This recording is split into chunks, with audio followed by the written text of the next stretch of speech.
नमस्कार। आज फिर उपस्थित हुआ हूँ हस्तरेखा से संबंधित कुछ योगों पे बात करने के लिए। हस्तरेखा से संबंधित कुछ ऐसी जानकारी मैं दूंगा, अगर आप व्यवसाय कर रहे हैं या नौकरी पेशा भी हैं, मैं ये कहूँगा नौकरी पेशा भी हैं, तो कहीं ना कहीं ये रेखाएं जरूरी हैं आपको देखना, आपका देखना इन रेखाओं को जरूरी है। बहुत सारे मैंने पीछे वीडियो भेजे हैं और उन वीडियो को भी देखिएगा। हो सकता है ऐसा कि हर बार कहाँ से लेके आएँ, थंबनेल पे बना हो धन की रेखा या लिखा हो धन की रेखा, लेकिन जब वीडियो के अंदर आप जाएंगे तो हर बार आपको अलग रेखाओं के बारे में जानकारी मिलेगी। और ऐसी रेखाएं जो 70% 80% वाली नहीं है, 99% और 100% वाली रेखा है। अपने हाथ पे लगाइए, दूसरों के हाथ पे लगाइए, देखिए इन रेखाओं का प्रभाव। आज मैं कुछ ऐसी ही रेखा बताने जा रहा हूं। बहुत सारे ऐसे लोग हैं जिनके पास करोड़ों रुपया है, अरबों रुपया है, लाखों रुपया है, लेकिन ये रेखा अगर है जो मैं बताने जा रहा हूं तो कहीं ना कहीं धन से संबंधित डूबने को दिखाती है। कुछ ऐसे योग बनाती हैं, कुछ ऐसे योग बनते हैं जिसमें ये कहा जाता है कि आपका पैसा डूब सकता है। इस चीज़ का ध्यान रखिए। और कहीं ना कहीं वो दूसरों के कारण नहीं, अपने गलत निर्णयों के कारण व्यक्ति जो है अपना पैसा डुबाएगा। सामान्य सी बात है। मैं कुछ ऐसे योग आपको बताता हूँ, उन योगों को ध्यान से समझने की कोशिश करिएगा। देखिए, हाथ में अगर कहा जाए, आप सभी जानते हैं जीवन रेखा ये है। एक चीज़ का ध्यान रखिएगा, अगर रेखा साफ ना दिख रही हो तो अपने मोबाइल को सीधा सीधा कर लीजिएगा, पट पट कर लीजिएगा, जिससे आपको रेखाएं साफ दिखेंगी। ये जीवन रेखा है, ठीक है। ये सूर्य की उंगली है, इसे हम लोग कहते हैं सूर्य की उंगली।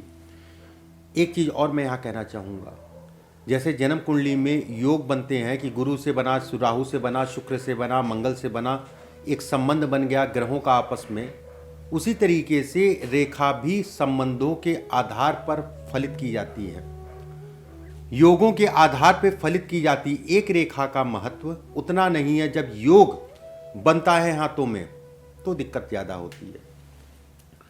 ये सूर्य की उंगली है और शनि की उंगली है। सूर्य की उंगली और शनि की उंगली के नीचे कुछ रेखाएं बन रही हो, 3 से 4 रेखाएं हो। सूर्य का हिस्सा बेहद उठा हो, यह हिस्सा आपका काफी उठा हो, ठीक है, ये हिस्सा। शनि की उंगली अगर कहा जाए, सूर्य की उंगली की तरफ हल्की, बहुत सारे लोग ऐसे हैं जिनकी शनि की उंगली है, गुरु की उंगली भी होती है, शनि की उंगली हल्की सी घूमी होती है ऊपर से। एक चीज का ध्यान रखिएगा, इस हिस्से से घूमेगी। ये पर्व है, इसे हम लोग कहते हैं पर्व।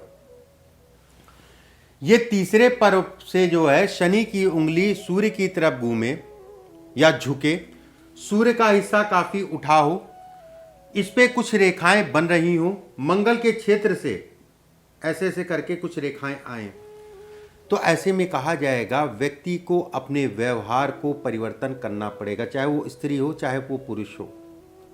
स्त्रियां अगर कहा जाए, महिलाएं अगर कहा जाए, फीमेल अगर कहा जाए, अपने उल्टे हाथ को देखें, पुरुष अपने सीधे हाथ को देखें। ऐसे में कहा जाएगा अपने व्यवहार के कारण जीवन में तरक्की में बाधा पाएगी। कहीं ना कहीं व्यवहार के कारण उसमें क्रियाकलाप भी होंगे।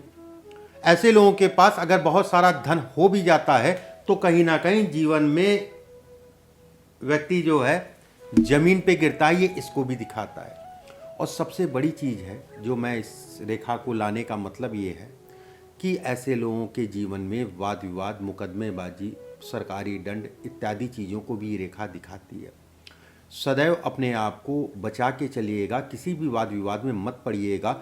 ये भागीदारी में या पार्टनरशिप में जो लोग काम करते हैं, ये उसको भी दिखाती है। और पार्टनरशिप जब टूटती है तो मुकदमेबाजी, थाना पुलिस इत्यादि चीज़ें भी व्यक्ति जो है कहीं ना कहीं झेलता है, अगर ये रेखा है तो। इसके बाद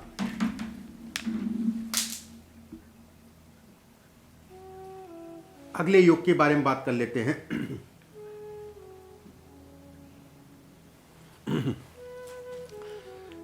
देखिए, जैसा मैंने कहा, ये जीवन रेखा है, ये जीवन रेखा है, ये मस्तिष्क रेखा है। जीवन रेखा और मस्तिष्क रेखा के बीच में गैप हो, जीवन रेखा आपकी जो है थोड़ी सी खड़ी हो, जैसे गोलाई हो गया, ये हिस्सा गोल हो गया, इसे हम कहेंगे गोलाई में है। खड़ी होने का मतलब ये होता है कि रेखा जो है सीधी हो रही हो। अगर रेखा सीधी है, दोनों के बीच में गैप है, सूर्य का हिस्सा काफी उठा है, ये हिस्सा आपका जो है काफी उठा। देखिए ये जब ज्यादा उठता है और दबता है, ज्यादातर आप देखेंगे कि ये हिस्सा आपका जो है ज्यादातर लोगों का हल्का सा दबा होता है, सूर्य का हिस्सा, मतलब ये उंगली। कोई भी पर्वत हो, ये माउंट हम लोग कहते हैं, कोई भी पर्वत हो बहुत ज्यादा उठा अच्छा नहीं कहलाता है और बहुत ज्यादा दबा भी अच्छा नहीं कहलाता है। सामान्य हो तो बैलेंस जीवन में बना के चलता है। ये हिस्सा आपका काफी उठा हो, गुरु का हिस्सा आपका काफी उठा हो, ये हिस्सा, और अंगूठे पे फ्लेक्सिबल अंगूठा हो, मतलब लचकदार, पीछे मुड़ जाए, काफी मुड़ रहा हो, तो भी ऐसे में कहा जाएगा व्यक्ति को जीवन में बहुत मेहनत करनी पड़ेगी। एक बात, लोगों का ऐसे लोगों को सहयोग नहीं मिलता है, कहीं ना कहीं मदद करने वाले ऐसे लोगों को नहीं मिलते हैं। लोग जीवन में शुरुआती दौर में बेहद संघर्ष को दिखाता है। अगर ये स्थिति है तो 38 वर्ष, 42 वर्ष, 46 वर्ष, 52 वर्ष की आयु ऐसे जातकों के लिए अच्छी कही गई है। फिर से एक बार समझाता हूं। जीवन रेखा अगर कहा जाए सीधी हल्की सी आ रही हो, पूर्ण रूप से गोलाई में ना हो, इन दोनों रेखाओं के बीच में गैप हो, ये हिस्सा आपका काफी उठा हो, सूर्य का हिस्सा काफी उठा है, गुरु का हिस्सा भी काफी उठा है, अंगूठा आपका काफी फ्लेक्सिबल हो, काफी पीछे तक जा रहा हो, जीवन में खूब मेहनत करनी पड़ेगी, जीवन में खूब मेहनत करनी पड़ेगी। और ऐसे लोगों के पास अगर मान लीजिए धन कहीं से आ भी जाता है तो उसको रोकने में दिक्कत आती है। ऐसे लोगों को भी सही निर्णय और लोगों के साथ बर्ताव ठीक प्रकार से करना चाहिए। जब भी सूर्य बली होगा और जीवन रेखा शुरुआत में सीधी होगी, ऐसे लोग अगर कहा जाए अपने नेचर के कारण, अपनी छवि के कारण जीवन में कहीं ना कहीं दबते हैं, जीवन में कहीं ना कहीं संघर्ष करते हैं। ये इसको इंगित करता है, ये इसको दिखाता है। इसके बाद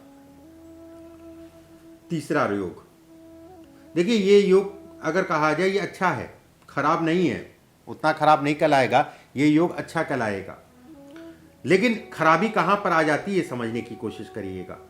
ये सूर्य रेखा बेहद अच्छा, इतनी लंबी सूर्य रेखा व्यक्ति कहीं ना कहीं जिस भी प्रोफेशन में होगा, चाहे वो सरकारी तंत्र में हो, राजनीति में हो, व्यवसाय में हो, जिस भी प्रोफेशन में होगा उसमें सफलता पाएगा।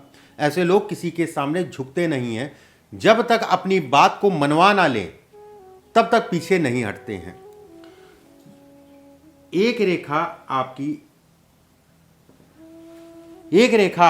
इसका ध्यान रखिएगा, इसका उद्गम स्थल, मतलब ये रेखा यहां से निकलेगी और सूर्य रेखा से जाके टकराएगी या मिलेगी।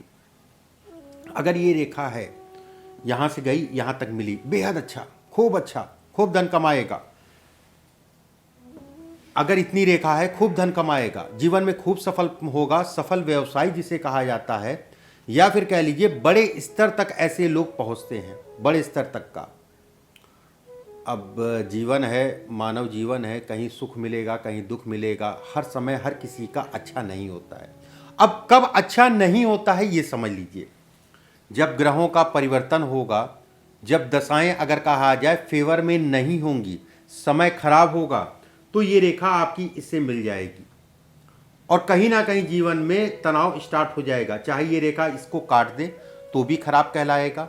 ऐसे में कहा जाएगा अगर सरकारी नौकरी में है, सरकारी तंत्र से जुड़े हैं, चाहे वो पॉलिटिक्स हो चाहे वो सरकारी नौकरी हो, ऐसे लोगों को बदनामी का भी एक इंगित करता है। एक चीज़ और ध्यान रखिएगा, जहाँ यह बात कर रहा हूँ, अगर इस जगह पे तिल है, और बहुत सारे लोग कहते हैं नहीं मुट्ठी में तिल, अगर इस जगह पे तिल है, अगर ये दो तिल हैं, मान लीजिए एक भी तिल है, अगर राहु के क्षेत्र पे है तो भी खराब है।